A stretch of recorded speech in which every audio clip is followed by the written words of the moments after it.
কারোর জন্য ছিনতাই করে আই না গাড়ি পুরো এলাইছে।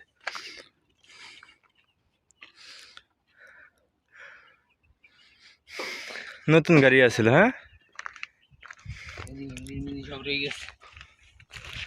গাড়ি তো বাস্ট হয়ে গেছে মনে হয়।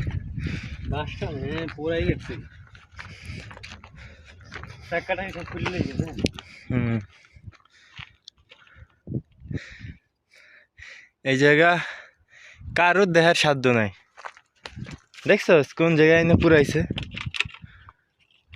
কারো কেউ দেখবো না এমন এক জায়গায় নিরিবিলি জায়গায় না পুরা এলাইছে।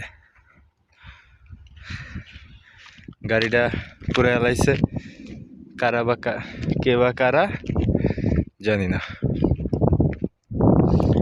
এমন এক জায়গা আইনে পুরাইছে, কেউ নাই, কোন একটা কাকও নাই। এই জায়গায় এনে কি পুরাইছে।